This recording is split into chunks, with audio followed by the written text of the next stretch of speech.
All right, let's dive into a story today called The Midnight Concert. And trust me, it's going to get you thinking about music and creativity in a whole new way. So, let's just kick things off with a pretty wild question. Can a skeleton sing? I mean, it sounds kind of crazy, right? Impossible, even. But this story, it might just make you rethink that. Okay, so picture this. Our story starts like all the best ones do, really late at night. We're in a laboratory, all the scientists have packed up and gone home, and the whole place is just quiet. Super quiet. And then, the clock strikes 12, midnight. The one guy who's supposed to be watching the place? Yeah, he's out cold, fast asleep. Which means, for someone or something, the coast is officially clear. And this is our moment. This is when our main character makes his move. Everybody, meet Haruta. Now, during the day, he's just your average skeleton model for teaching. But once that clock hits 12, he ever so carefully climbs down from his metal stand. So what's with all this sneaking around? Why would a skeleton go to all this trouble after dark? Well, it all boils down to this deep, secret desire that Haruta has. It's like the silent pain of a true music lover. See, the thing you have to understand about Haruta is that his biggest passion, the one thing that truly makes him feel, well, alive, is music. He is absolutely obsessed with it. But here's the massive problem, right? His dilemma. He dreams about playing the flute, maybe strumming a guitar. But, I mean, come on, he's a skeleton. He doesn't have lungs to blow into a flute, and there's no flesh on his fingers to pluck guitar strings. Kinda puts a damper on his musical dreams. But you know what they say, sometimes when you're most frustrated, that's when the best ideas hit. And one night, all that frustration leads to a sound, the sound of a brand new discovery, a new possibility that's about to change absolutely everything for Haruta.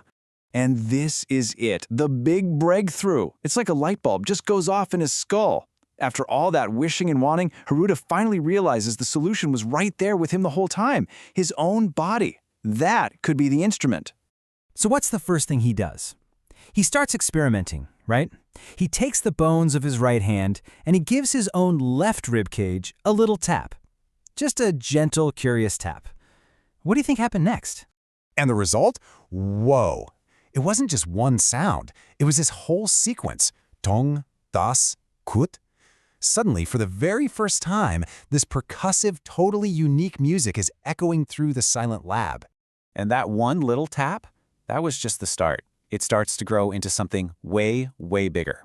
We're talking a full-on bony symphony, an incredible concert that this lab has definitely never, ever heard before. And Haruta, how does he feel? Just pure joy.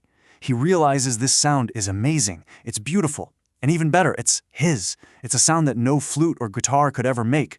And so he just leans into it, he completely embraces it. And from that one single tap, the whole concert just explodes. It goes from a gentle tap to a full-blown drumming session on his rib cage. This creates a huge stir, an uproar that spreads to the other skeletons until even the loose bone fragments are starting to dance. Yeah, this wasn't a solo act anymore. That rhythm, that joy, it was totally infectious. It just captivated all his bony friends and started a real party. A huge uproar in the lab's whole skeleton community. I mean, the rhythm was just so powerful, so catchy. It felt like it was bringing everything in the room to life. You had these loose bone fragments just sitting in a cupboard nearby, and even they started to shake and rattle, like they were desperate to get out and join the dance. So what's the real lesson here? What are we supposed to take away from this amazing story?